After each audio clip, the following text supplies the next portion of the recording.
Good afternoon, children.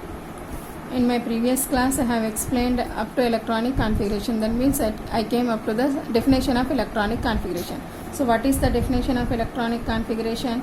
The arrangement of electrons. Okay, arrangement of electrons in different orbitals is the electronic configuration. Okay, now we have different orbitals. In an atom, we have orbits. Like Bohr has given. What the Niels Bohr has given? The number of orbitals like this. N is equal to 1, 2, 3, 4 and so on. Or he has given us K shell, L shell, M shell, N shell. What are these main shells? What are these main shells? For example, if I draw an atom, suppose this is the nucleus. Inside the nucleus, what we have? Protons and neutrons are present inside the nucleus. Now around the nucleus, electrons are revolving in different orbitals, right?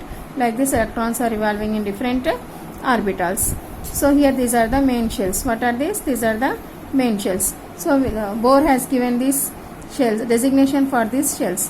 What is the designation he has given? K shell, L shell, M shell, N shell, etc. Or N is equal to 1, 2, 3, 4 like this. 1, 2, 3, 4. Right? Now inside the main shell we have subshells. Inside the main shell we have subshells. About these subshells, it was explained by Sommerfeld. Okay, who explained about the subshells? Sommerfeld. To find the number of subshells in the main shells, he has given a formula. L is equal to n minus 1. What is the formula? L is equal to n minus 1 to find the number of subshells in main shells. Okay, so here L is the subshell. L is the subshell and N is the main shell. Okay, N is the main shell. So to find number of subshells in the main shell, there is a formula. L is equal to n minus 1. Suppose if it is in the first orbit means N will become 1. So what will be the value of L?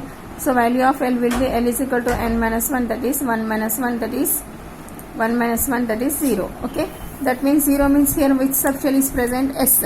He has given the name as S subshell. S means here it is spherical. S means here spherical. That means it is like this round.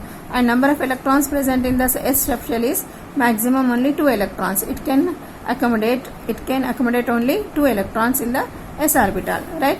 So like that we can go for the different subshells. So suppose if N is equal to 2 means in the second shell, okay, in the second main shell, the L value will become N minus 1, that is 2 minus 1, that is 1. So whenever you are getting 1, don't write only 1. We have to start from 0. That means 0 comma 1. 0 means here S and 1 means here P. Means S is means spherical orbital and P means dumbbell.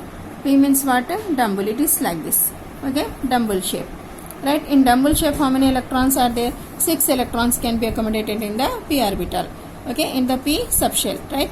So here how can we draw symbolic form like this? For s orbital 2 electrons and for p orbital we have to write like this. Okay, p orbital 1, 2, 3, 4, 5, 6. Okay, total 6 electrons are there in the p orbital and 2 electrons are there in the s orbital. Now here you see 1 electron is in this direction and another electron is in this direction. This means it is clockwise.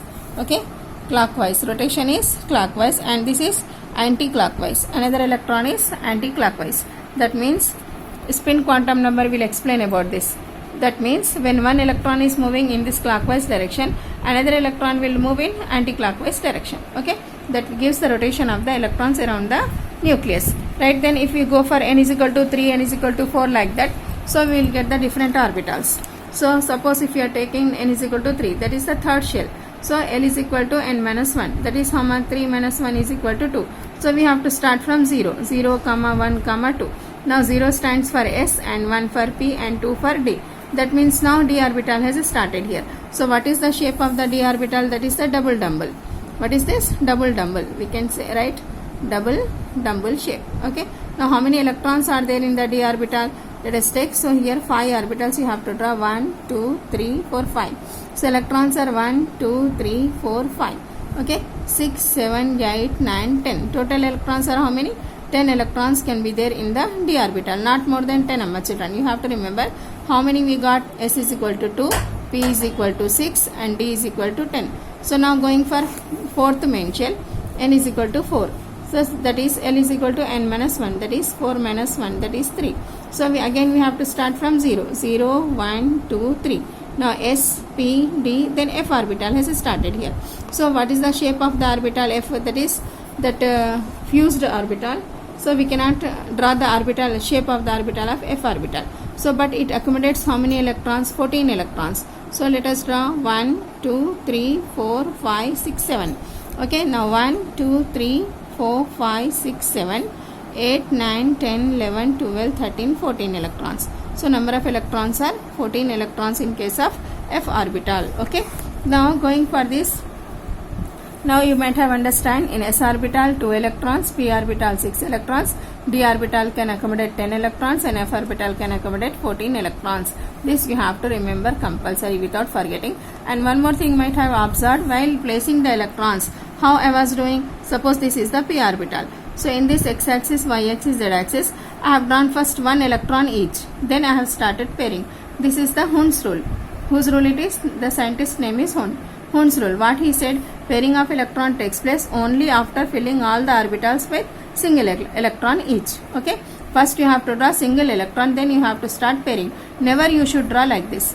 1 and 2. Like this never you have to draw. Always you have to draw the electrons. First single unpaired, then you have to start the pairing. This is the rule, you have to follow it. Okay. If you are not following, then you cannot write the electronic configuration easily. Then again another scientist whose name is Aufbau. What he said? Aufbau's principle is that he stated always the electron enters into lower energy level first. Electron enters into lower energy level first. Then it goes for higher energy level. Suppose you are climbing the stairs. Okay, let us take this example. Okay, suppose this is the S, this is the P, this is the D, this is the F.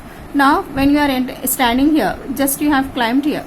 Okay, then you should not climb the next stair. You have to come back, then you have to go to p orbital. Then again you have to come back, then you have to go S, then P, then D. Again you have to come back, then again you have to go to S, then P, then D, then F. Like this you have to start. That means first S, then P, then S again, then P, then D, then again come back to S, then P, then D, then F. Like this you have to start. Okay, this is called Aufbau's principle. That means electron enters first into the lower energy level. Okay, I will continue in the next video again. After this, then you can write the electronic configuration easily. Subscribe my channel. Thank you.